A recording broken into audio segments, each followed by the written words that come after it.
अस्सलाम वालेकुम नाजरीन, मैं हूं फैयाज राजा और आप देख रहे हैं सिली पॉइंट। नाजरीन, 2 दिन की ब्रेक के बाद आपकी खिदमत में हाजिर हूं। ये 2 दिन ब्रेक मैंने इसलिए लिया क्योंकि मैं ड्रामा देख रहा था मेरे पास तुम हो। तो क्यों ना आज उसी ड्रामे के ऊपर बात कर ली जाए। नाजरीन, 80 की दहाई में जब पाकिस्तान टेलीविज़न था और दीगर प्राइवेट टीवी चैनल मौजूद नहीं थे, तो उस दौर में बनने वाले जो पाकिस्तानी ड्रामे हैं उनकी पूरी दुनिया में धूम थी।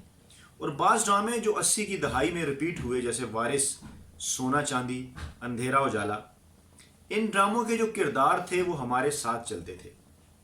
ड्रामा वारिस का चौधरी हशमत, उससे हम नफ़रत किया करते थे। अंधेरा उजाला का डायरेक्ट हवलदार, जिसकी हम नकल उतारा करते थे। सोना चांदी में सोना चांदी रोते तो हम उनके साथ रोते, जब सोना चांदी हंसते तो हम उनके साथ हंसते। नाज़रीन, एक पाकिस्तानी सहाफ़ी ने कुछ अरसा पहले मशहूर भारतीय अदाकार, फिल्म इंडस्ट्री के विलन प्राण का इंटरव्यू किया। तो जब मुंबई में वो उनका इंटरव्यू कर रहे थे तो उन्होंने उनके कमरे में देखा कि प्राण साहब के कमरे में बेशुमार अवार्ड्स, बेशुमार सर्टिफिकेट्स पड़े हुए हैं, कि अचानक उनकी नज़र उन्हीं अवार्ड में रखे हुए एक सैंडल के ऊपर पड़ी। जी हाँ, लेडीज सैंडल।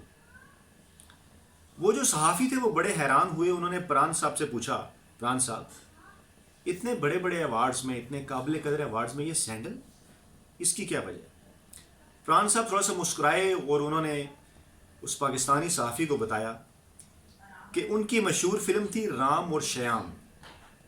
उसके प्रीमियर के लिए वो लंदन में थे, उनके साथ दिलीप कुमार साहब भी मौजूद थे।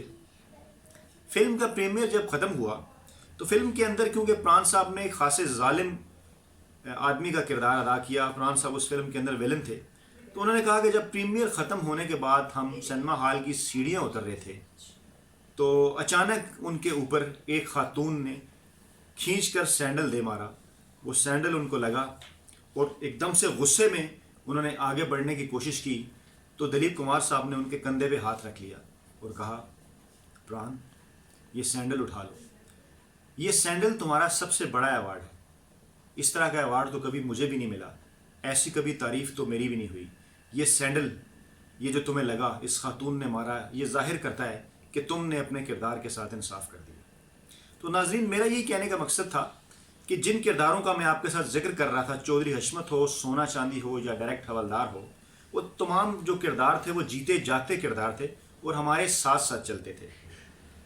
गुज़श्ता दिनों जब पाकिस्तानी ड्रामे मेरे पास तुम हो के डायलॉग्स की और उसके कैरेक्टर्स की धूम हुई, तो मैंने फिर ये ड्रामा देखा।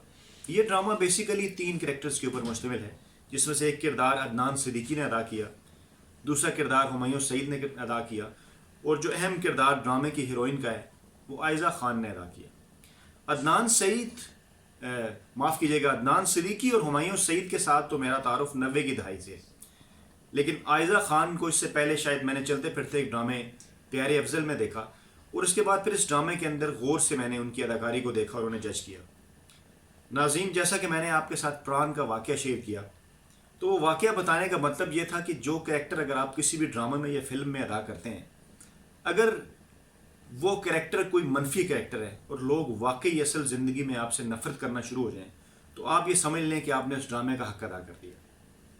मेरे पास तुम हो ड्रामा, इसके मुतल्लिक ये रिपोर्ट्स हैं कि तकरीबन 55% इसकी व्यूअरशिप जो है वो मर्द हजरात इसे देख रहे हैं, जिसकी वजह से मैंने भी फिर क्यूरियस होकर ये ड्रामा देखा। नो डाउट इसके अंदर जो है वो खलील रहमान कमर साहब ने बड़े जानदार मुकालमे लिखे, लेकिन उनके मुकालमों के साथ साथ और नदीम बेग साहब की डायरेक्शन के साथ साथ जो जानदार अदाकारी का मुजाहरा किया गया है वो भी बड़ा शानदार है। लोग अदनान सिद्दीकी और हुमायूं सईद की तारीफ़ तो कर रहे हैं, लेकिन मेरा आपसे बात करने का मकसद ये था कि मैं आपके सामने जिस तरह से मैंने जो है वो आयज़ा खान के किरदार को देखा, जिस तरह से आयज़ा खान ने ये किरदार अदा किया, तो वाकई उसने इस तरह टूट के अपना किरदार अदा किया कि ये कहा जा सकता है कि लोग, ख़ास तौर पे जो मर्द हजरात हैं, वो वाकई उसके करैक्टर को इंतहाई बुरा गर्दान रहे हैं, उसको गालियाँ निकाल रहे हैं। तो यहाँ से ये अंदाज़ा लगाया जा सकता है कि आयज़ा खान ने किस हद तक अपना किरदार जो है वो बेहतरीन अंदाज में परफॉर्म किया। नाज़रीन, आज का जो सिली पॉइंट था वो निस्बतन ज़रा मुख्तलिफ टॉपिक पे था। उम्मीद है आप इसका फ़ीडबैक देंगे अगर आपको पसंद आया, क्योंकि आपके फ़ीडबैक के ज़रिए ही हम अपने जो मुस्तकबिल के प्रोग्राम हैं वो तरतीब दिया करेंगे। नाज़रीन, एक मरतबा फिर ये कहूँगा कि सिली पॉइंट को लाइक कीजिए, سلی پوائنٹ کو ویو کیجیے اور سلی پوائنٹ کو سبسکرائب کیجیے. بی سلی اینڈ کیپ واچنگ سلی پوائنٹ.